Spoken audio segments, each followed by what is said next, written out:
Krásný den, já jsem Karel Rakušan z Rotory.cz a v dalších pár minutách vám ukážu, jak si postavit Stirlingův motor z plechovek. Seznam všeho potřebného naleznete v odkazu pod videem. Poté, co si obrousíme kolínko pomocí smyrku a plechovky. Asi takto. Otevřeme si plechovku tím stylem, že nám na ní horní okraj zůstane. Druhou plechovku otevřeme přesně opačně a horní okraj uřízneme. Doporučuji plechovku řezat vždy tak, aby se dnem opírala o stůl, jinak se vám může sklouznout. Poté, co si stejným způsobem odřízneme i druhou plechovku, ustříhneme u obou jejich kuželovité zahrdlení. Ustřihneme i případné otřepy.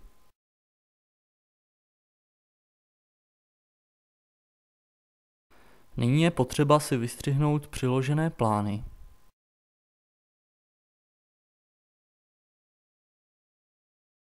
A nalepit je na plechovky.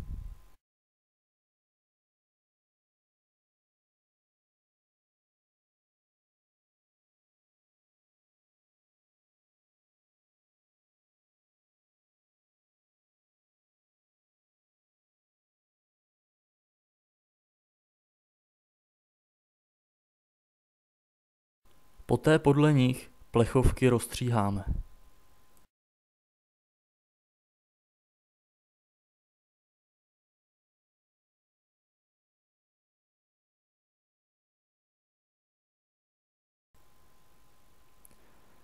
Část určenou pro přehaněč sešijeme sponkovačkou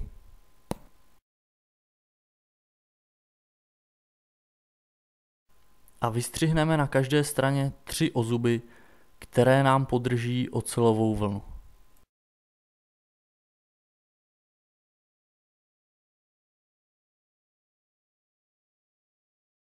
Plechovku sloužící jako kliková skříň navrtáme 2 mm vrtákem v místech, která jsou označená křížky.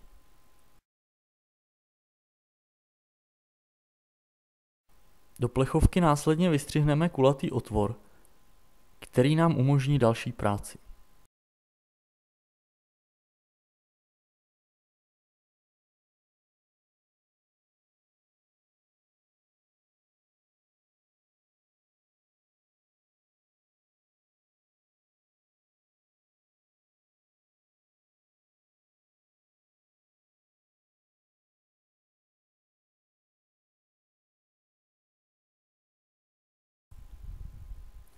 Vezmeme si nejmenší kladívko, které doma najdeme, a do dna té samé plechovky uděláme jehlou nebo špendlíkem dírku.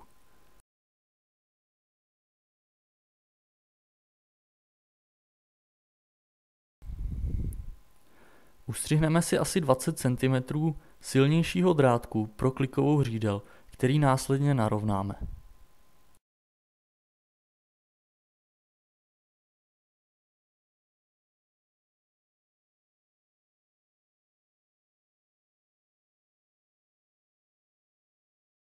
Drát přiložíme k nákresu klikové hřídele a ohneme jej přesně podle něj.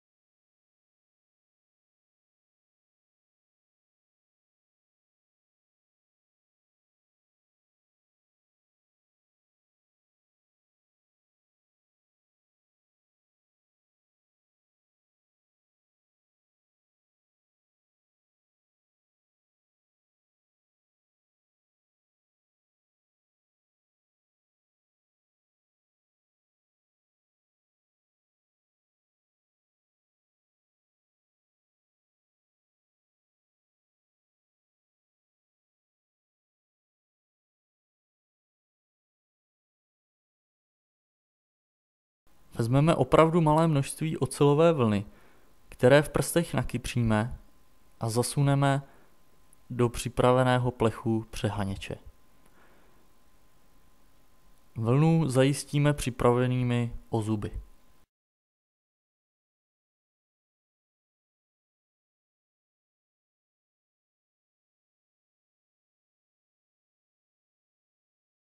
Ustřihneme si asi 20 cm tenčího drátu.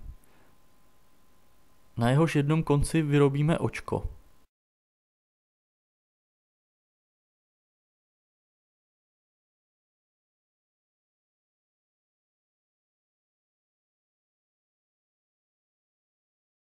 Druhý konec zajistíme pomocí spirály a očko se poté snažíme vycentrovat přesně nad těžiště přehaněče.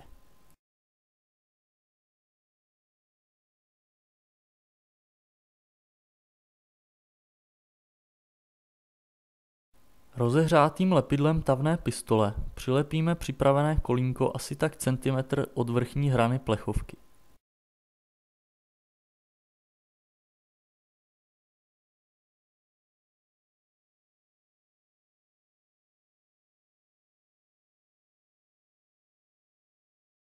To poté ještě utěsníme.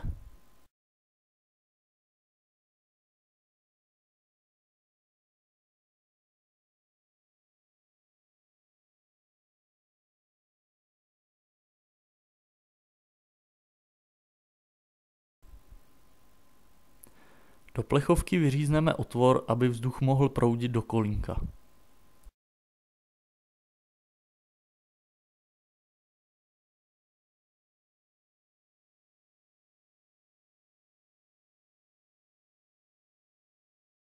Do víčka uděláme malinkatou dírku.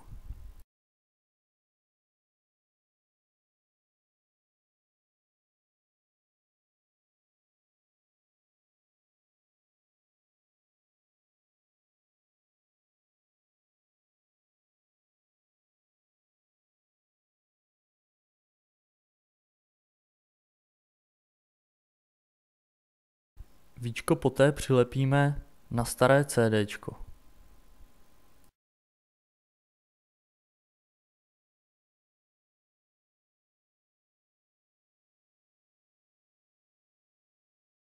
Do klikové skříně nasadíme klikovou hřídel.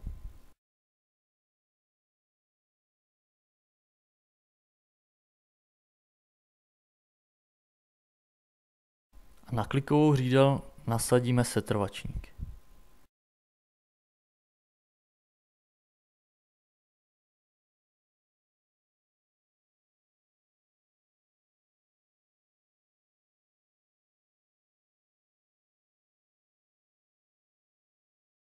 Drát na konci ohneme.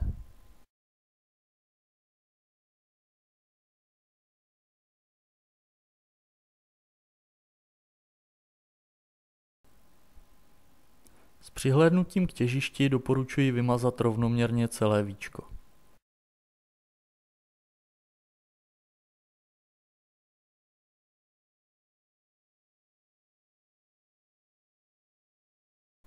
Poté CDčko vycentrujeme.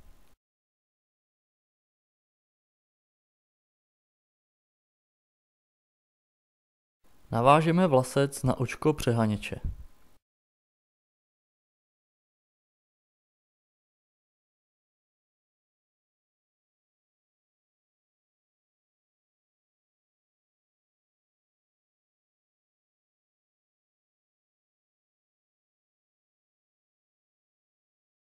Ustřihneme si slabší drát a připevníme jej na klikovou hřídel.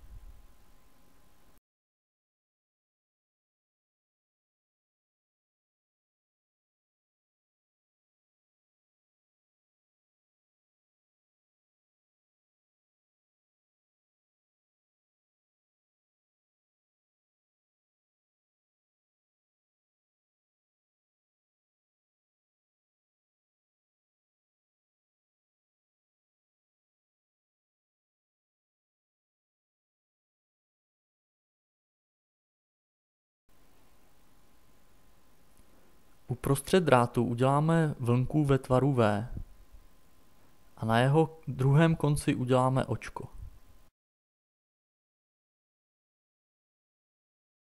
Takto.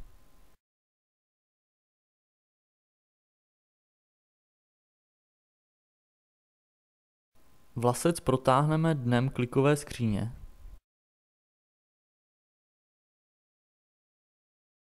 A celou klikovou skříň následně nasadíme na kulisu přehaněče.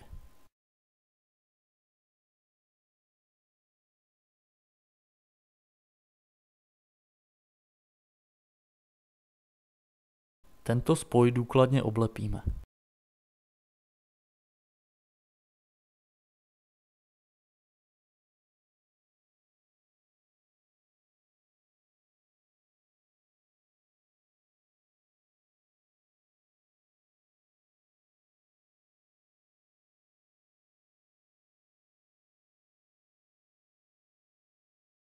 Vlasec, co by táhlo přehaněče, připevníme na drátek z klikové hřídele.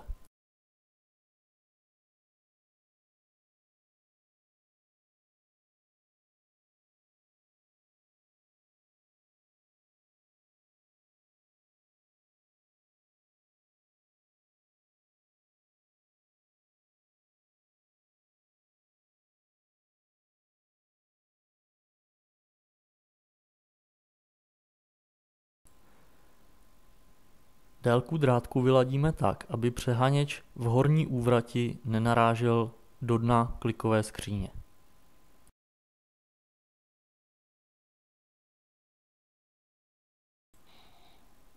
Balónek rozstřihneme na dvě části.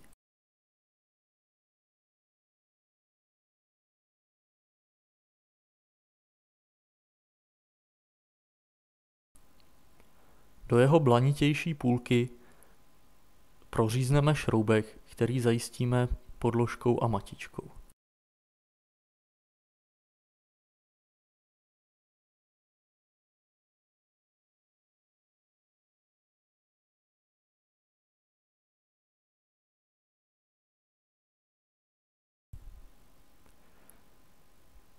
Takto připravený balónek nasadíme na kolínko a zajistíme ho vzniklou gumičkou.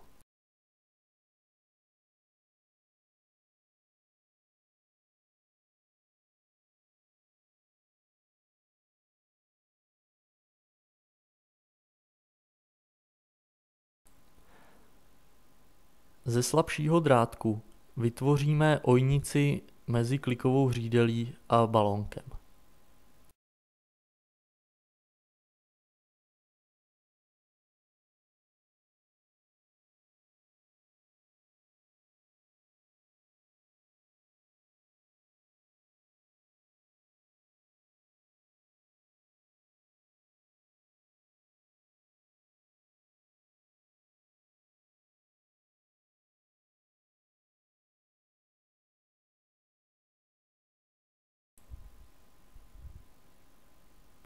Její délku zvolíme tak, aby v horní úvrati kliková hřídel příliš netahala za balónek.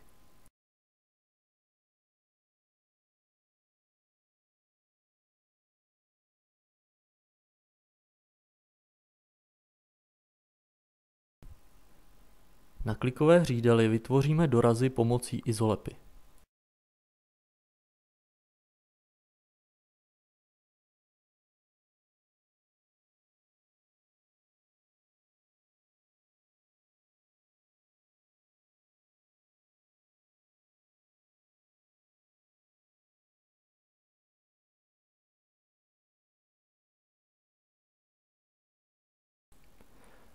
Pokud nehodláme používat motor na kamnech či jiné teplé ploše, vytvoříme si podstavec pro svíčku, který nám bude motor pohánět.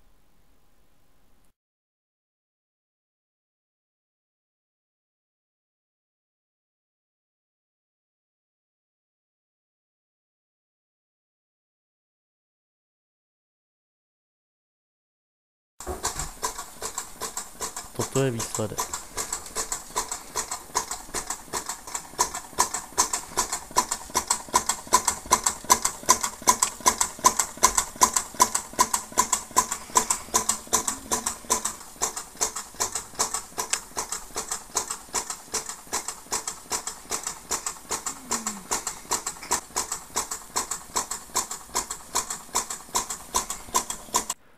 Pokud chcete více stavět než schánět, objednejte si součásti z našeho webu rotory.cz. Díky za shlédnutí videa a přeji vám hodně úspěchů při stavbě.